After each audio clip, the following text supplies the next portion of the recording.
ഇതാണ് ആഫ്രിക്കൻ മല്ലി. നമ്മുടെ സാധാരണ മല്ലിയിലയ്ക്ക് പകരമൊക്കെ കറികളിൽ, ഇറച്ചിക്കറികളിലും മീനിലും ഒക്കെ നമുക്ക് ഉപയോഗിക്കാൻ പറ്റും. ഇതിന് സാധാരണ മല്ലിയേക്കാളും കുറച്ചും കൂടെ ഒരു സുഗന്ധമൊക്കെ കൂടുതലാണ്. അതുകൊണ്ട് തന്നെ വളരെ കുറച്ച് മാത്രം ചേർത്താൽ മതിയാകും. നല്ല ടേസ്റ്റാണ്. ഇതാണ് മധുരച്ചീര അഥവാ വേലിച്ചീര. ചിലയിടത്തൊക്കെ സിക്കുർമാനിസ് എന്ന് പറയും. വളരെയധികം വൈറ്റമിൻസ് എ, ബി, സി മുതലായവയൊക്കെ അടങ്ങിയിട്ടുണ്ട്. അതുപോലെ മാഗ്നീഷ്യം, കാൽഷ്യം ഒക്കെ അടങ്ങിയിട്ടുണ്ട്. ധാരാളം ഫൈബറൊക്കെ അടങ്ങിയിട്ടുള്ളൊരു ചീരയാണ്. അതുകൊണ്ട് തന്നെ ഇത് ദഹനത്തിനൊക്കെ നല്ല രീതിയിൽ സഹായിക്കുന്ന ഒരു ഇലക്കറിയാണ്. ഇത് പിന്നെ അറിയാലോ, ചേമ്പില. നമ്മുടെ ചേമ്പിൻ്റെ കിഴങ്ങിൻ്റെ ആവശ്യത്തിന് വേണ്ടി നടുന്ന ഒരു ചെടിയാണിത്.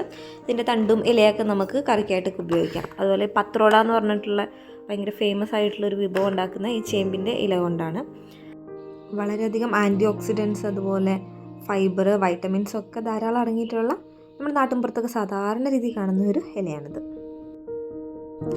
ഇതാണ് ചേന. ഇതിൻ്റെ തണ്ടൊക്കെ നമുക്ക് തോരനൊക്കെ വെച്ച് കഴിക്കാൻ പറ്റുന്നതാണ്. ഒത്തിരി ആൻറ്റി ഓക്സിഡൻസ്, ഫൈബർ, അതുപോലെ മാഗ്നീഷ്യം, കാൽഷ്യം ഒക്കെ അടങ്ങിയിട്ടുണ്ട്. അതുപോലെ ഒരുപാട് വൈറ്റമിൻസ് ഒക്കെ അടങ്ങിയിട്ടുണ്ട്.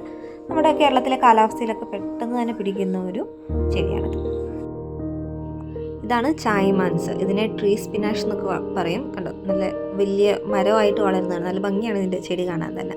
ഒരുപാട് ഗുണങ്ങളുള്ള ഒരു ചെടിയാണ്. ഒരുപാട് അയൺ, കാൽഷ്യം ഒക്കെ അടങ്ങിയിട്ടുണ്ട്. അതുപോലെ തന്നെ ആൻറ്റി ഓക്സിഡൻസ്, ഫൈബർ, അതുപോലെ പ്രോട്ടീനൊക്കെ വളരെയധികം അടങ്ങിയിട്ടുള്ള ഒരു ചെടിയാണ്. ഇതിൻ്റെ ഈ തളിരയിലയാണെങ്കിൽ നമുക്ക് തോരനൊക്കെ വെച്ച് കഴിക്കാൻ പറ്റും.